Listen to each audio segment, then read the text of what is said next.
Welcome back to our channel. Today, we're diving into a major international defense development that could have ripple effects across the globe, including right here in the Philippines.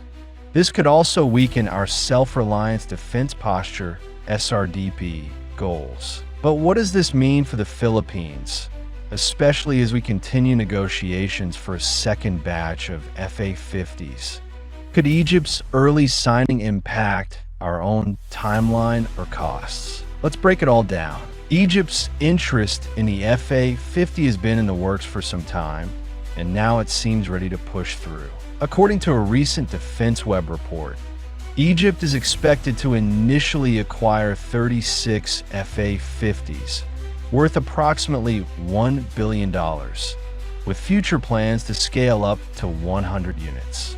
Most importantly, the contract includes a technology transfer clause and plans for local assembly in Helwan, in partnership with Egypt's Arab Organization for Industrialization, AOI. This is not just a purchase. It's a strategic investment to revitalize Egypt's aviation industry.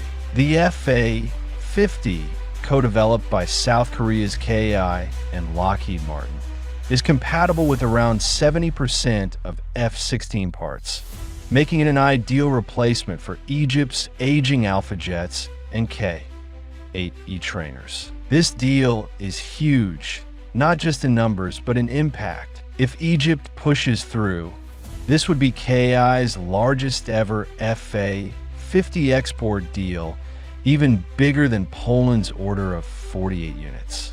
That could shift South Korea's production priorities for years. Expect South Korea's production lines to be highly occupied, especially if Egypt insists on a fast delivery timeline. This might seem like good news for KAI, but for smaller clients like the Philippines, which is still working on acquiring a second batch of 12 to 18 FA-50s, there could be consequences. Let's look at several key ways Egypt's FA-50 deal could affect the Philippines. 1. Longer waiting times. KAI's production line will likely be prioritized for Egypt due to the sheer volume and value of the order. If the Philippines doesn't finalize a new contract soon, we might be pushed down the queue, delaying deliveries for years. 2. Price increases. With higher demand and a longer order book, KAI might have less flexibility in pricing. Egypt's big contract could inflate costs for smaller buyers. Bulk discounts for Egypt might not translate to better deals for us. 3. Technology transfer and strategic advantage. Egypt's inclusion of local manufacturing and technology transfer is a game changer. If the Philippines continues to import FA-50s fully built, we might fall behind in terms of aerospace development and lose leverage in future negotiations. Imagine Egypt producing 70 of its own FA-50s while we still rely entirely on foreign manufacturing. This could also weaken our Self-Reliant Defense Posture, SRDP goals. That's why the implications of Egypt's tech transfer go beyond aircraft. They hit at the core of the Philippines' long-term defense strategy. The SRDP program is designed to build a robust, self-sustaining local defense industry. It's about more than just acquiring weapons. It's about developing the capability to design, assemble, and maintain them right here at home.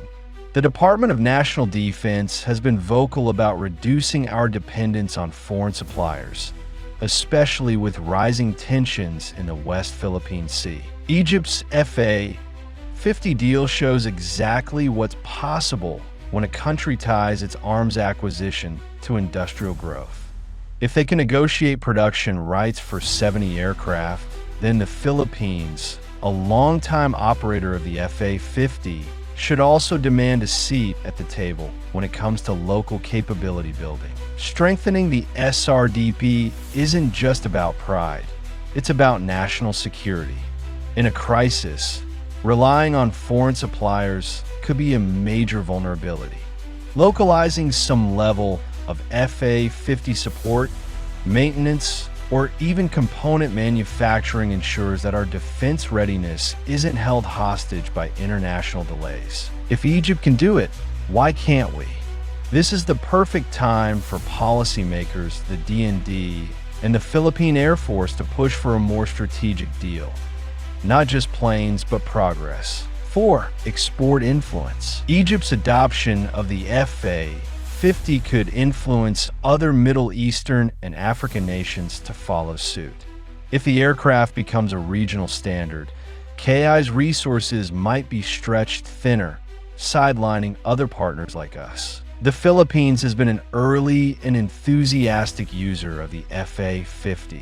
We acquired 12 FA-50PH units between 2015 and 2017, and they've proven their worth, especially in ground attack and close air support roles. The Philippine Air Force has been eyeing a second batch to bolster its fleet. The FA-50 remains a favorite because of ease of maintenance, high mission readiness, compatibility with future upgrades. But as of now, no new contract has been signed for a follow-up order. And that's where timing is everything. Given this looming Egyptian deal, the Philippines must act swiftly and strategically. Here are our top 3 recommendations. 1. Secure the second batch ASAP. We must finalize and sign a follow-up FA-50 contract before Egypt's deal gets locked in, or at least ensure our place in the production queue. 2. Negotiate for partial assembly or local upgrade options. The Philippines should ask KAI to include local upgrade or maintenance capabilities, if not full assembly. This would support our SRDP program and reduce long-term operational costs. 3. Push for a defense industrial partnership. If Egypt can secure a tech transfer, there's no reason the Philippines can't at least pursue joint development projects or shared component production. We already have experience with South Korean shipbuilding through Hyundai. Why not expand that to aerospace? Egypt's potential FA-50 deal is a major win for South Korea and a powerful signal of the aircraft's value, but also raises serious strategic questions for the Philippines. If we want to keep pace with our defense modernization goals, especially under Rehorizon 3, the government must act decisively. Delay now, and we risk falling behind not just Egypt, but other nations eager to partner with South Korea's booming defense sector. The time to move is now, while we still have leverage. If you found this breakdown insightful, don't forget to like, subscribe, and hit that bell icon to stay updated on the latest in Philippine defense and regional security. What are your thoughts on Egypt's FA-50 deal?